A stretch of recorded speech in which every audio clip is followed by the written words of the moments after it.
Olá, bom dia a todos e todas que nos assistem nesta manhã de domingo. Eu sou o pastor Irênio Silveira Chaves e este é o programa de estudo bíblico à distância da Igreja Batista da Orla Oceânica.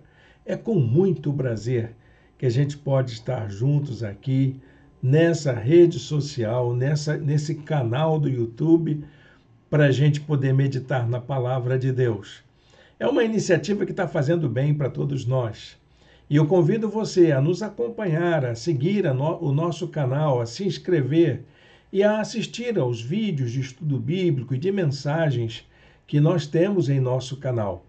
É um esforço que estamos fazendo de colocar à disposição de todas as pessoas aquilo que a gente tem construído como reflexão, meditação, permitindo que Deus fale ao coração da gente.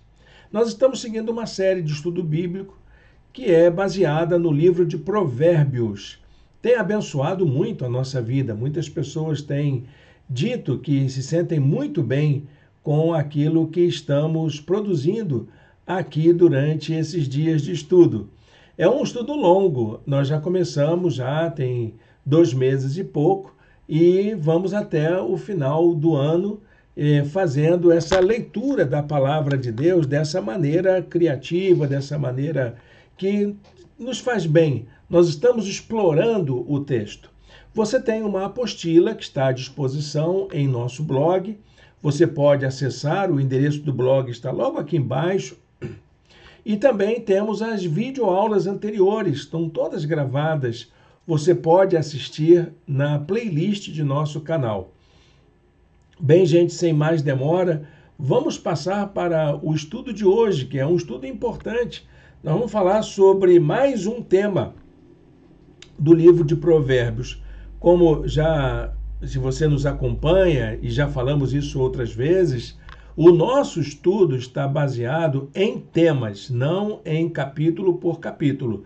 Nós estamos explorando as ideias que são tratadas no livro de Provérbios. Então vamos à nossa apresentação de hoje. Estamos estudando Provérbios, estudos no livro de Provérbios, sabedoria para a vida. E a nossa aula de hoje, que é a de número 10, vai tratar sobre a família. Como o livro de Provérbios trata a questão da família.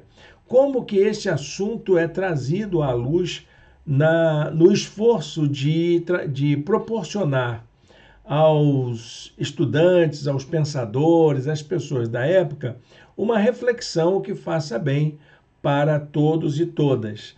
Então acompanhe a gente, nós vamos seguir essa leitura e do que está na apostila, como também fazer as menções a como o livro de Provérbios desenvolve esse tema. Eu separei aqui um versículo para a gente poder meditar nele logo nesse início de conversa. Provérbios 11, 29 diz assim: quem causa problemas à sua família herdará somente vento.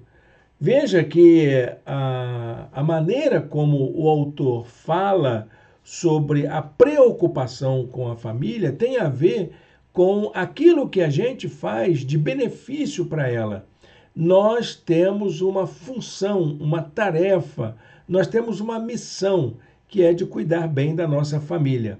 Esse negócio de dizer que você é a favor da família porque é de uma ideologia, tá furado, meu amigo. Se você não cuida da sua família, seja de que ideologia for, você só vai colher vento na vida. Entendeu, meu querido, minha querida? Agora, como é que a gente cuida da família? Não é por uma ideologia, mas é por uma visão da palavra de Deus. O livro de Provérbios tem uma visão, tem uma proposta, tem um jeito de agir. E é isso que vamos descobrir hoje. Sem tradicionalismos, sem conservadorismos, sem nenhum tipo de preocupação ou mesmo fundamentalismos, nós vamos analisar a palavra de Deus e tirar dali lições para o nosso dia a dia. Tá bom, meu querido, minha querida? Vai ser uma aventura muito boa. Vem com a gente, Acompanhe a gente até o final, você vai descobrir muita coisa interessante no livro de Provérbios que fala sobre a família, que eu e você poderíamos aqui já colocar em prática. Bom, para começo de conversa, nós estamos falando da família dentro da cultura hebraica e israelita. Nós estamos falando da cultura judaica do tempo de Jesus ou do Novo Testamento. Estamos falando dessa cultura que está aí em torno do século VIII, século VI, antes da Era Comum ou antes de Cristo. Então, esse povo trazia consigo uma cultura familiar, um jeito de lidar com a família. E é disso que o livro de Provérbios trata. Então, a família na cultura hebraica e israelita era fundamental para a formação da sociedade. Bom, não é muito diferente dos nossos dias atuais, porque a família continua sendo uma base fundamental para a organização social. Muitos se esqueceram disso, mas a verdade é que a família é a base para a estruturação da sociedade. Como era formada a família hebraica israelita? Ela era formada por todos os que compunham o núcleo familiar. Como é que era esse núcleo familiar? Os pais, os filhos, os netos, os irmãos e até os agregados que não possuíam vínculos de consanguinidade. Eram todos os que estavam em torno do núcleo familiar, habitando na mesma casa, muitas vezes ali habitando no mesmo território. Era isso que era uma família. A família não era papai, mamãe e filhinho dentro de uma casinha. Era todo aquele aglomerado de gente vivendo junto, numa mesma propriedade. Isso era muito importante e formavam aquilo que nós conhecemos hoje do clã. Então a família era constituída dessa forma. Todos que estavam ali em volta. E quando a gente fala de agregados, estamos falando de escravos, estamos falando de estrangeiros, de pessoas que eram acolhidas no seio da família, que não tinham vínculos de consanguinidade. Tá bom, gente? Então, olha só, é uma maneira diferente de olhar a família.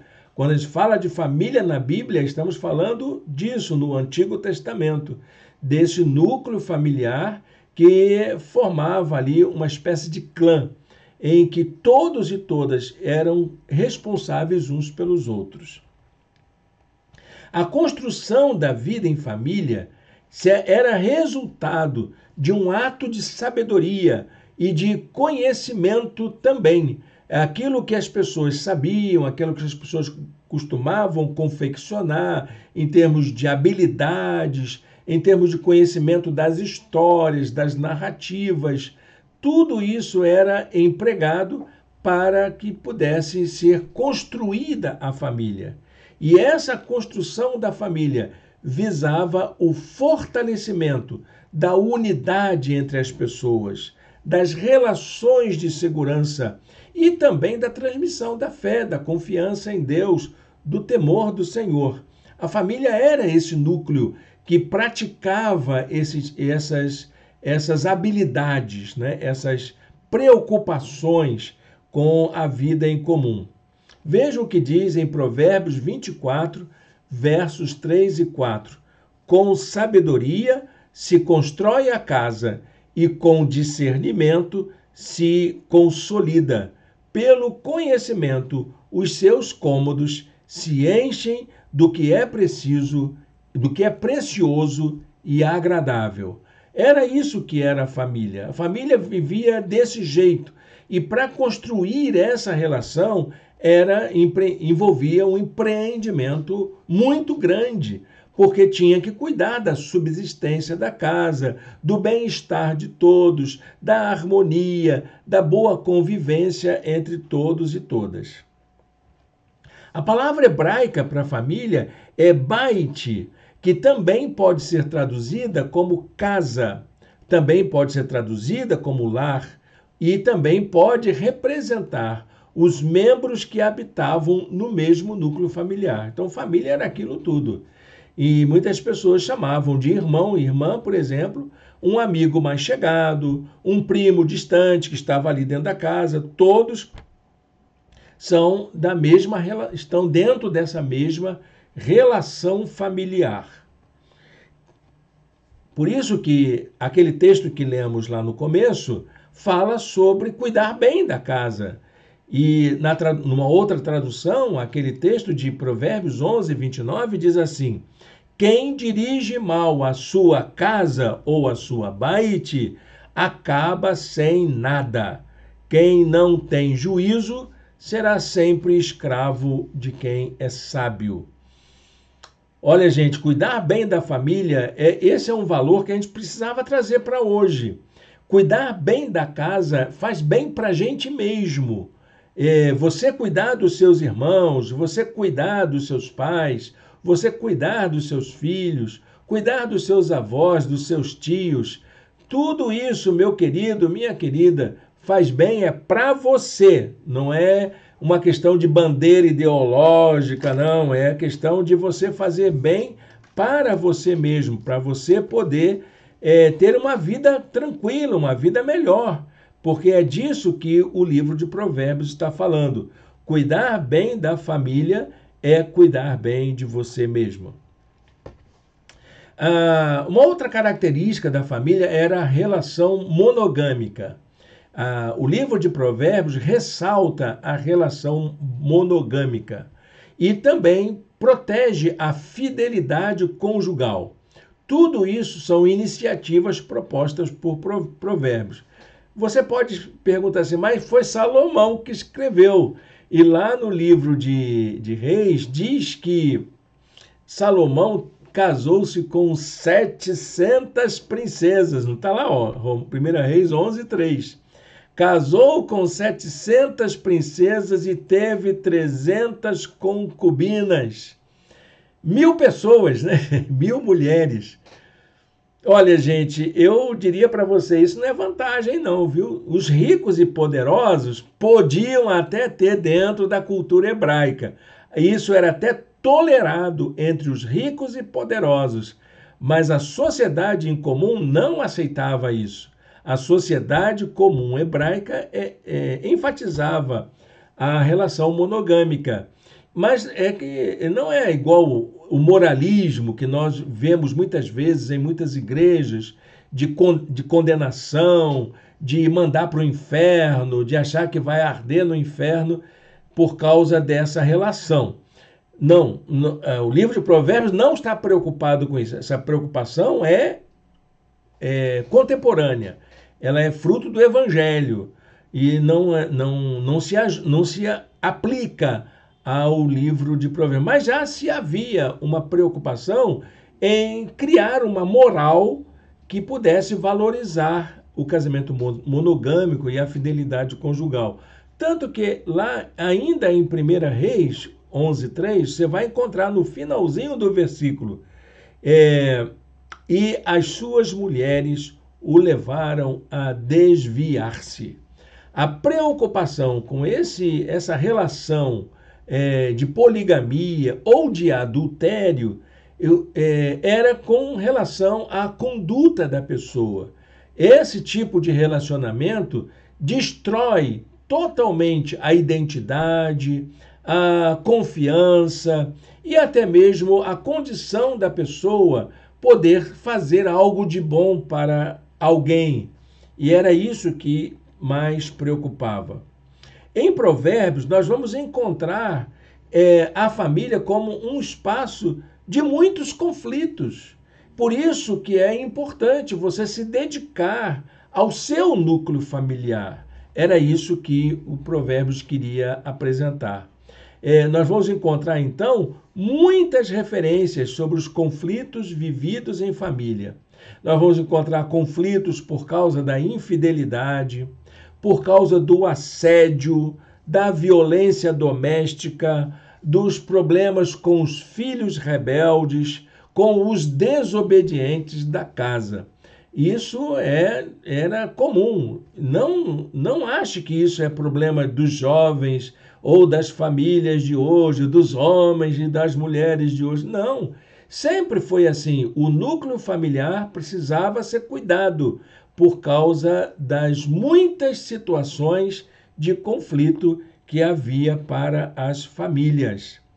Tal como as aves precisam de um ninho, o ser humano precisa de um lar. Essa metáfora está no livro de Provérbios, para dizer que a família é importante para poder trazer segurança, acolhimento e até mesmo harmonia, um sentido de vida para as pessoas.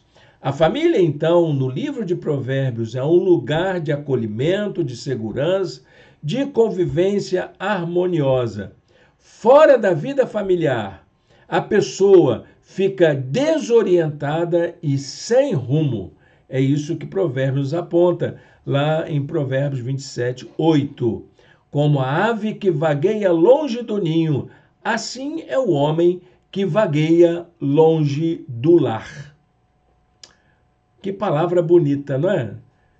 Você pensa que pode viver sem sua família, meu querido? Está enganado. Você só vai viver desorientado, sem rumo nesse mundão de Deus. Então, a perspectiva da família em Provérbios, ela também tinha uma outra marca, que era a marca da cultura patriarcal. A sociedade hebraica israelita era uma sociedade patriarcal. O homem ocupava lugar de destaque na família. A família era formada a partir da iniciativa masculina. E a mulher, então, era como se fosse uma coadjuvante nesse processo de construção da família. Mas é um engano pensar que era o homem que mandava e a mulher que era submissa. Não, senhores. Não era essa relação de submissão ou de subserviência.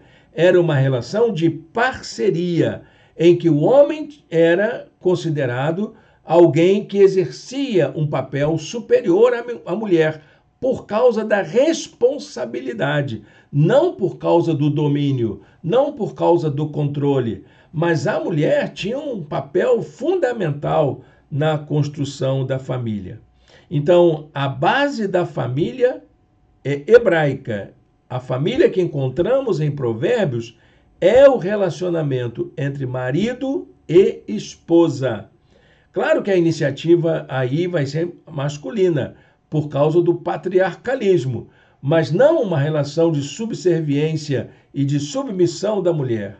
A relação entre os cônjuges é que acaba se tornando esse sinônimo de bênção e de dádiva divina para a vida das pessoas. Essa relação era para abençoar a vida de todos na casa. Diz Provérbios 18, 22, quem encontra uma esposa encontra algo excelente, recebeu uma bênção do Senhor. Veja aí o papel do homem na formação da família, como ele é importante na conjugação, mas veja também como que o lugar da esposa é importante. Ele não está dizendo se a esposa é boa, se a esposa é ruim, se a esposa é obediente, se a esposa é santa, se a esposa é pura. Ele não está dizendo isso. Encontrou uma esposa, meu amigo? Dá graças a Deus. Encontrou uma mulher que te aguente, que te suporte, meu irmão? Dá graças a Deus por isso, porque isso é bênção. É bênção para a sua vida. Olha, eu gosto dessa ideia, tá, gente? Porque não é somente para que você possa usufruir dos serviços e da submissão dela, mas para que você, meu irmão, possa ser um abençoado, possa ter uma vida tranquila. É Deus quem provê o companheiro e a companheira ideal para as pessoas. Quem cuida disso, quem orienta, quem mobiliza, de acordo com Provérbios, é Deus.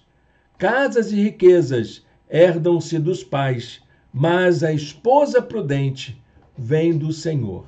Aí ele acrescenta um adjetivo a essa esposa, porque, embora o homem e a mulher possam ter responsabilidades iguais, ser prudente, ser um cônjuge responsável é algo muito importante para a formação da família. Vamos ver os papéis de cada um. A esposa tem o dever de desenvolver uma conduta exemplar e recatada. Esse é o papel da mulher.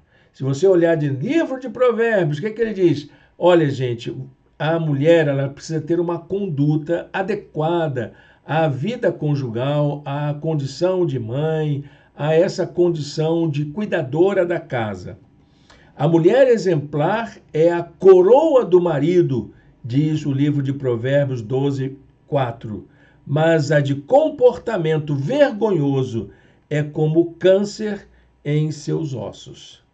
Cabe à mulher, então, a responsabilidade pela promoção de um ambiente saudável para a vida de sua família. A mulher tanto é responsável pelo sucesso da família, quanto pelo fracasso dela. A mulher sábia edifica a sua casa, mas com as próprias mãos a insensata derruba a sua. Provérbios 14, 1. Já o marido, ele tem um outro nível de responsabilidade. O dever do marido é ser fiel à sua esposa, é a fidelidade à vida do lar. Muitos se dizem amigos leais, mas um homem fiel, quem poderá achar? Olha, gente, naquela época já era difícil encontrar um homem fiel, mas esse era o ideal, esse era o desejo. Quem pode achar um homem fiel nos dias de hoje? Também era difícil nos tempos de Provérbios, porque me parece que a vida solta, a vida fora da casa, porque havia exatamente isso, essa vida dentro da casa e a vida fora da casa. E a vida fora da casa comportava uma série de situações que precisavam da atenção, da responsabilidade, da fidelidade, do compromisso do homem que saía para cuidar dos animais, para cuidar dos víveres da casa, da lavoura, enfim, das coisas que dizem a respeito do comércio, da troca, né? Então, tudo isso era o trabalho masculino. E para ele fazer isso, ele precisava ser uma pessoa fiel. A maneira dele demonstrar que era uma pessoa fiel seria ser uma pessoa dedicada à sua família.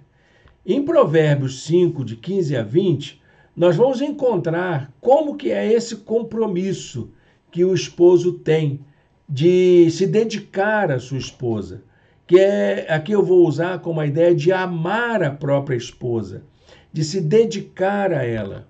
Há algumas marcas dessa conduta do esposo fiel. Veja bem, o esposo fiel tem dedicação e atenção à esposa. Diz o texto de Provérbios 5:15: beba as águas da sua cisterna, das águas que brotam do seu próprio poço. Uma metáfora para dizer que aquilo que deve satisfazer sua vida, sanar os seus desejos, está dentro da sua própria casa. É a sua esposa que deve suprir, você deve encontrar nela essa satisfação do viver, essa realização, esse algo que falta para a realização da vida. O esposo fiel, ele protege a intimidade do lar. Provérbios 5, 16 e 17. Por que deixar que as suas fontes transbordem pelas ruas e os teus ribeiros pelas praças? Que elas sejam exclusivamente suas, nunca repartidas com estranhos. Então é na intimidade da casa que deve se dar o relacionamento, para que nem você vá procurar fora de casa, nem o marido vá procurar fora de casa algo que lhe satisfaça, mas que também a esposa não se sinta impelida para fazer o mesmo. Então essa realização é uma realização mútua de marido e mulher. O esposo fiel tem prazer em estar ao lado de sua esposa. Ele realiza os seus prazeres. E aqui eu tenho essa ideia, não está no texto, mas a ideia é de prazer sexual. A palavra grega que está lá é prazer sexual mesmo. Seja bendita a sua fonte. Abençoada a fonte do seu prazer. Alegre-se com a esposa da sua juventude. Quem é a esposa da juventude? Aquela que atraiu os seus olhos, aquela que você se sentiu seduzido por ela e jurou amores por ela. É exatamente aí que está essa ideia da fidelidade, de você se dedicar a estar ao lado da sua esposa e ter prazer nela. O esposo fiel, ele deve ser intensamente carinhoso com a sua esposa. E aí é por isso que eu acho que tem essa conexão, essa conotação de sexualidade mesmo. Diz o verso 19: gazela amorosa, corça graciosa. É assim que Provérbios faz. Isso lembra muito dos cânticos de Salomão, que tratava a esposa dessa maneira: gazela amorosa, corça graciosa, que os seios de sua esposa sempre o fartem de prazer e sempre o embriaguem os carinhos dela. Ou seja, vai ficar bêbado de tanto carinho que você pode receber. Amém? Bacana isso, né? Acho que é tão lindo isso. É um aspecto romântico aí que nós encontramos muito pouco nos lares, não é? na vida das pessoas. E a Bíblia não tem nenhum constrangimento em falar dessas coisas. Se você quiser entender essa relação de amor, de corporeidade, vá até o livro de Cânticos dos Cânticos, Cânticos de Salomão, como você queira chamar. Ali é uma poesia que tem muito erotismo, inclusive, naquela poesia. Então, meu querido marido, esposo, você que é conclamado ao exercício da fidelidade, saiba que viver bem com a sua esposa é um ato de sabedoria. Diz o verso de Provérbios 29, 3. O homem que ama a sabedoria dá alegria ao seu pai, mas quem anda com prostitutas dá fim à sua fortuna. Quer destruir sua vida? Abandone sua casa. Vá ter prazer fora de casa. E isso é motivo de tragédia na vida. Então, as relações sexuais fora do ambiente da família são condenáveis. E também é fonte de problemas para aqueles que são infiéis. Provérbios 23, de 27 a 28, diz assim: a prostituta é uma cova profunda, e a mulher pervertida é um poço estreito. Como o assaltante, ela fica de tocaia e multiplica entre os homens os infiéis. Não quer dizer que a responsabilidade é jogada para a mulher infiel, né? Mas esse aspecto da infidelidade tem dois lados. Tem o lado do homem, o homem infiel, e tem o lado da mulher. Não é uma coisa que acontece sozinho. Ele fez porque alguém fez. Não é igual o caso da mulher pega em adultério, que só a mulher pagou o preço que ia ser apedrejada aos pés de Jesus. Onde está o adúltero? Então, já naquela época, já havia essa tendência de responsabilizar a mulher. Foi ela que me seduziu, ela que não presta, etc. Mas não é disso que o livro de Provérbios fala. Mas tem dois lados, sempre tem dois lados. A mulher imoral é apresentada como alguém que é sedutora. E esse é um problema sério para a sociedade. De início, pode até parecer agradável a sedução dela, mas o resultado é sempre um grande engano. Os lábios da mulher imoral, diz Provérbios 5, 3 a 4. Os lábios da mulher imoral destilam mel. Sua voz é mais suave que o azeite, mas no final é amarga como fel, afiada como uma espada de 2 gumes. Qual é o conselho de sabedoria para esse tipo de atitude? O conselho é evitar qualquer aproximação com esse tipo de relacionamento para que não se caia em desgraça. É importante ressaltar isso. Provérbios 5, de 8 a 10. Fique longe dessa mulher. Não se aproxime da porta de sua casa, para que você não entregue aos outros o seu vigor, nem a sua vida a algum homem cruel, para que estranhos não se fartem do seu trabalho e outros não se enriqueçam à custa do seu esforço. As palavras são muito duras, né? Eu sei disso, é uma moral muito forte, porque era isso que os hebreus valorizavam. Para valorizar a família, é preciso, então, ter alguma ação contra a prostituição e o adultério. O relacionamento fora do casamento, para a cultura hebraica, não faz sentido algum, nem para aquela época, nem para os dias de hoje. Se você quer ter uma vida correta, fazer a coisa certa, o relacionamento fora do casamento é alguma coisa que não combina, não se ajusta, não casa com esses ideais de uma vida correta. Provérbios 5:20 diz: por que, meu filho, ser desencaminhado pela mulher imoral? Por que abraçar o seio de uma leviana? É uma questão para você pensar, tanto o homem quanto a mulher. Por que se deixar deteriorar como pessoa, sua imagem, sua reputação, por causa de um prazer momentâneo, por causa de uma lascívia? Por quê? O que isso acrescenta na sua vida? É um convite à reflexão. A infidelidade, ela tem um preço alto para quem se envereda por esse caminho. Vamos ver o custo da infidelidade.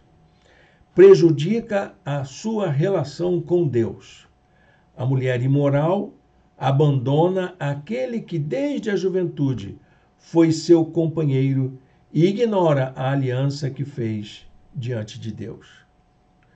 A relação de infidelidade é um caminho sem volta. Ela se dirige para a morte, que é a sua casa, e os seus caminhos levam às sombras. Os que a ela procuram jamais voltarão, nem tornarão a encontrar as veredas da vida. A infidelidade é uma grave falha moral. Eu ia colocar aqui a palavra pecado, porque é pecado, essa é a palavra certa, mas é uma grave falha moral. Este é o caminho da adúltera. Ela come e limpa a boca e diz: não fiz nada de errado. Essa falha moral de não ter consciência crítica dos atos, de entender que aquilo está destruindo uma relação, destruindo uma pessoa, uma identidade. Essa coisa é que precisa ser levada em consideração.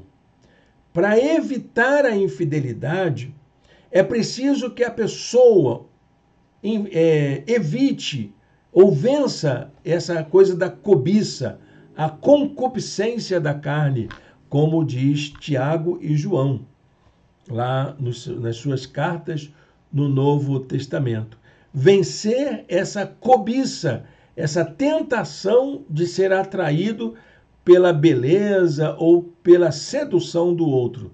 Não basta fugir da sedução, é preciso controlar desejos lascivos e até mesmo evitar esses desejos lascivos.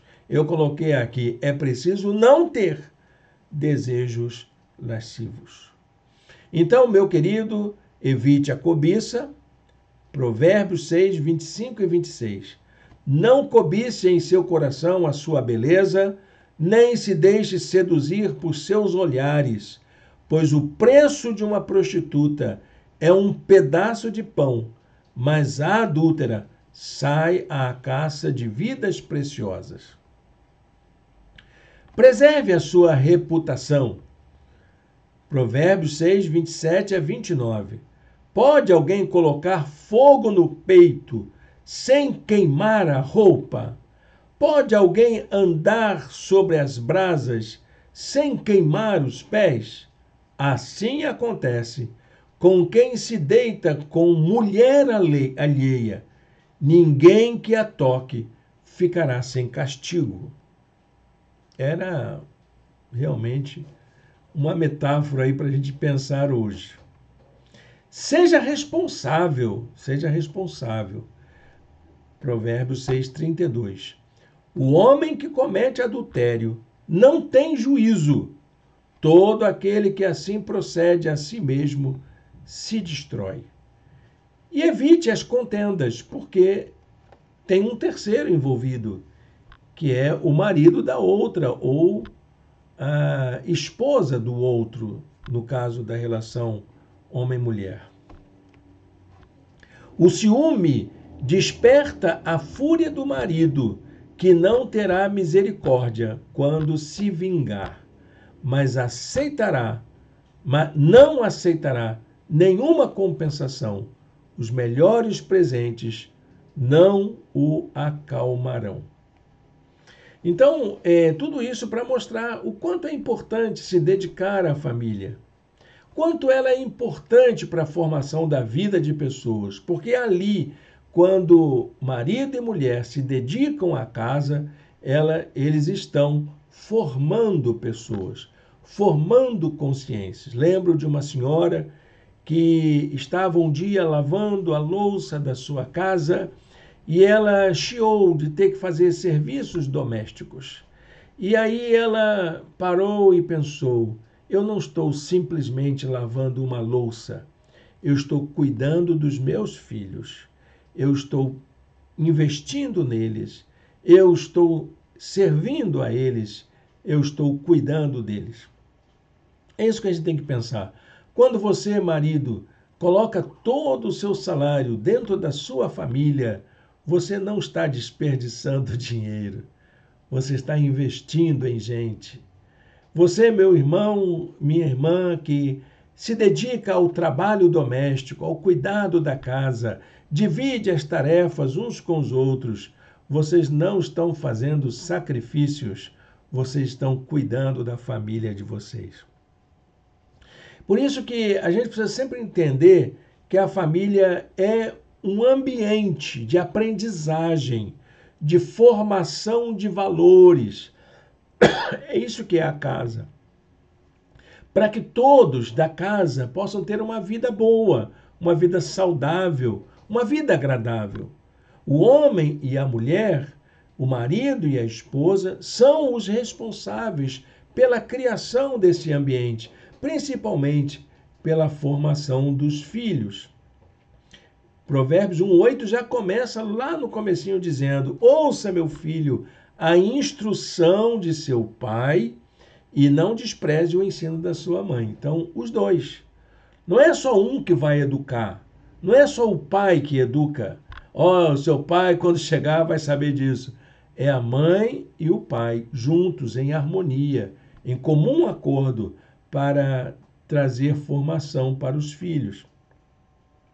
Os pais, e quando eu falo aqui pais, é pai e mãe, são responsáveis pela tarefa de educar, de corrigir e de treinar os filhos para a vida social.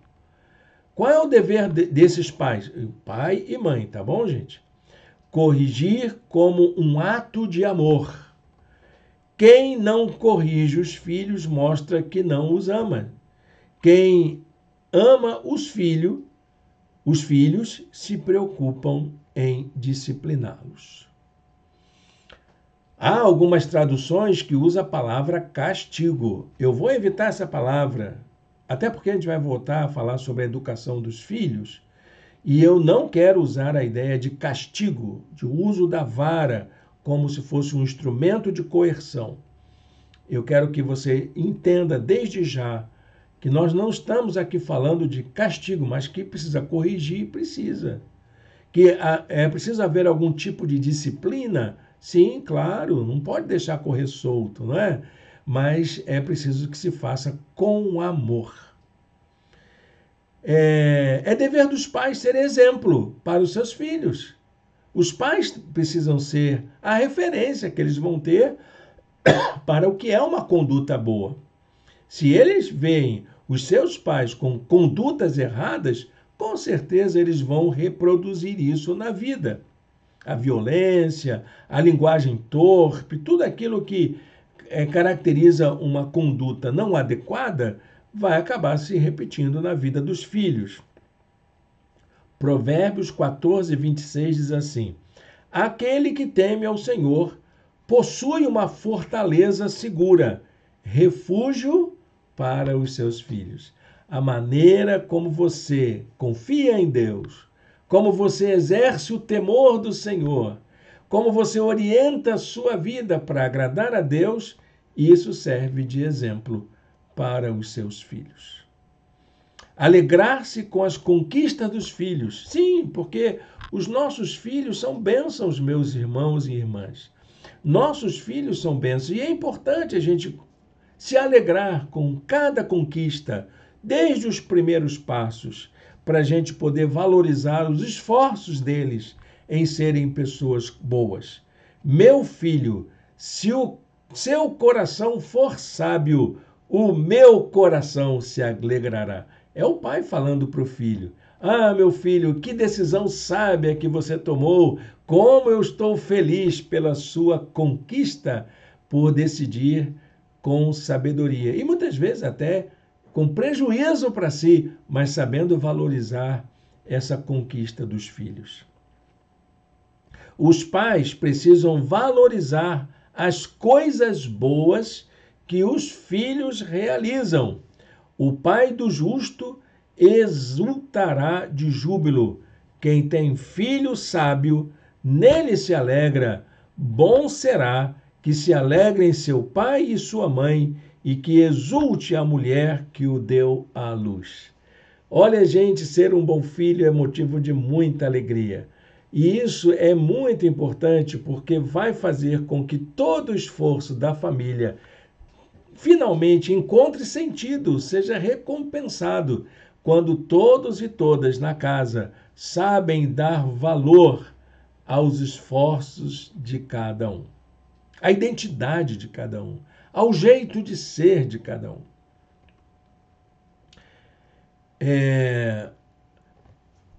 Mas essa responsabilidade não é só dos pais, os filhos também têm suas tarefas, têm seus compromissos. Os filhos, por sua vez, também têm responsabilidades. São deveres dos filhos. Anote aí para você não esquecer. Honrar seus pais. Se alguém amaldiçoar seu pai e sua mãe, a luz de sua vida se extinguirá na mais profunda escuridão. Valorize os seus pais. O filho sábio dá alegria a seu pai, mas o tolo despreza a sua mãe. Veja também esses outros versículos que estão anotados aí. É preciso respeitar os pais. O filho que rouba o pai, isso é um absurdo. Um filho roubando o seu pai. Um filho que expulsa a mãe de casa. Que coisa horrível. Mas isso acontece, não é mesmo? Você já ouviu falar de alguma coisa assim? O filho que rouba o pai e expulsa a mãe é causador de vergonha e desonra. Provérbios 19, 26. É preciso proteger os pais, porque é isso, eles vão envelhecer, eles vão precisar ser protegidos por você. Quem rouba seu pai ou sua mãe e diz não é errado, é amigo de quem destrói. Preste atenção nisso, se você está se beneficiando da aposentadoria dos seus pais já idosos, se você está se aproveitando dos recursos da casa e não participando de nada. Olha, gente, isso é uma responsabilidade muito grande. Cuide de seus pais. Existem os que amaldiçoam seu pai e não abençoam sua mãe. Existe? Você conhece algum? Eu conheço um monte. Mas existem também aqueles que abençoam os seus pais e que cuidam de sua mãe. E é isso que importa para a vida em família. Então, esses ensinos de Provérbios sobre o papel dos filhos está em sintonia com os 10 mandamentos, que recomenda honrar pai e mãe com a promessa de prolongar os dias na terra. Provérbios 4:10 diz: ouça, meu filho, e aceite o que eu digo, e você terá vida longa. É o primeiro mandamento com promessa, não é, que tem nos 10 mandamentos. O quarto mandamento, mas o primeiro com promessa. Então, a família ainda inclui a relação com os idosos, as crianças, os netos. Eles também fazem parte da família. Os filhos dos filhos são como coroa para os idosos. Sim, na sua casa, na sua família, tem idosos. E os seus netos, seus filhos, os filhos dos filhos, são alegria para os seus avós. Os idosos da casa. Os pais são o orgulho dos seus filhos. Amém? Que bonito isso, né? Essa família, então, ela precisa aprender hoje esses valores tão importantes para essa convivência. Provérbios reconhece que a relação também de irmãos é sempre oportunidade da gente valorizar o companheirismo e a amizade, mas nem sempre é assim. Provérbios sabe disso, que a relação entre irmãos nem sempre é uma relação amável, amistosa. Mas há o ideal de que irmãos pudessem conviver como se fossem bons amigos, de forma amável uns com os outros. Veja alguns versículos sobre isso. Provérbios 17:17. O amigo ama em todos os momentos, é um irmão na adversidade. Irmãos precisam viver como bons amigos. A gente precisa resgatar esse companheirismo, essa fraternidade entre irmãos e irmãs. Relações entre irmãos. Companheirismo. Quem tem muitos amigos pode chegar à ruína, mas existe amigo mais apegado que um irmão. Solidariedade. Se os irmãos do pobre o detestam, e olha, tem gente que faz isso. O irmão se enriqueceu, aí evita o irmão mais pobre para ele não pedir dinheiro, né? Então, se os irmãos do pobre o detestam, quanto mais se afastarão dele os seus amigos. Não é um bom exemplo isso. Corre atrás deles com súplicas, mas não os alcança. E também a prática da não violência. Um irmão ofendido é mais inacessível do que uma cidade fortificada, e as discussões são como as portas trancadas de uma cidadela. Veja que coisa horrível, a pessoa se fecha, como se fosse uma fortaleza intransponível. Se ela se sentir ofendida, ela se tranca em si mesma e fecha qualquer oportunidade de relação. Ofensa entre irmãos é alguma coisa muito ruim. E, por fim, o respeito entre os irmãos. Não abandone o seu amigo, nem o amigo de seu pai. Quando for atingido pela adversidade, não vá para a casa do seu irmão. Por que ele falou isso? Porque, às vezes, a gente se lembra que tem irmão só quando precisa. Então, não faça isso não, meu irmão. Lembre que você tem irmão na hora boa. Na hora que você tem condições de ajudar, de estar junto, de sentar com ele, de trazer para dentro da sua casa. Melhor é o vizinho próximo do que o irmão distante. Então, a família, ela é esse espaço que pode ser alvo de situações de conflito, de desavença, de desentendimento. De acordo com Provérbios, a mulher, ela pode vir a ser a causadora do sucesso ou mesmo da própria ruína de uma família.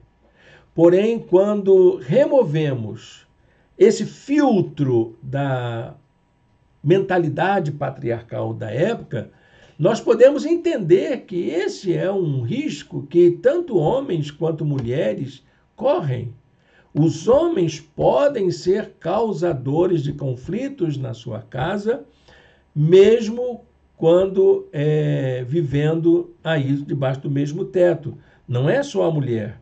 Eu separei alguns versículos e convido você a fazer a leitura também trocando a palavra mulher pela palavra homem. Veja só, nos conflitos familiares, homens podem causar contendas e mulheres também.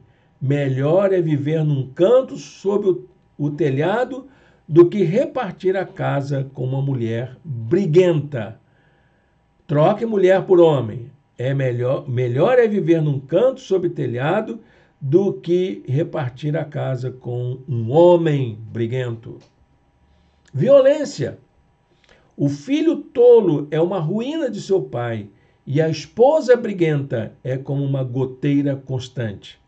Troque por marido.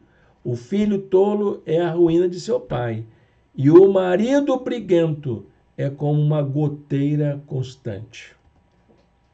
Arrogância. Melhor é viver no deserto do que com uma mulher briguenta e amargurada. Troque por homem. Melhor é viver no deserto do que com um homem briguento e amargurado.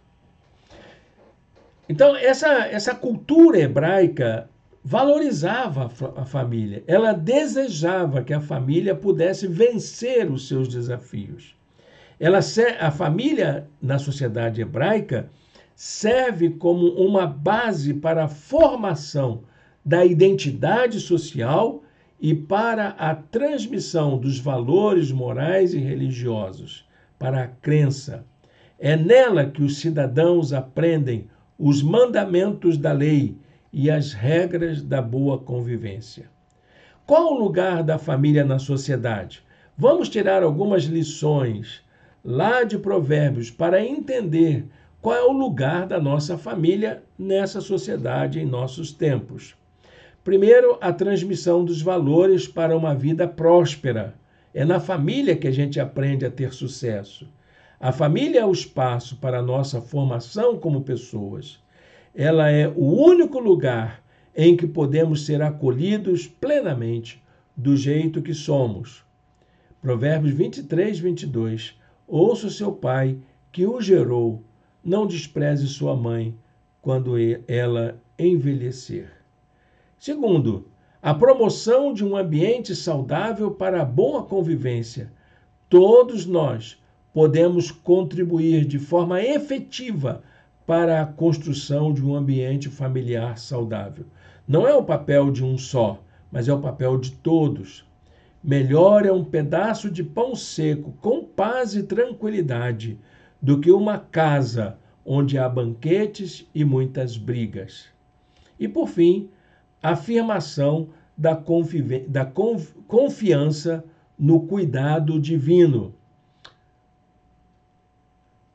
Nós não temos a família ideal, não existe essa família, mas podemos contar com o cuidado divino sobre toda e qualquer família.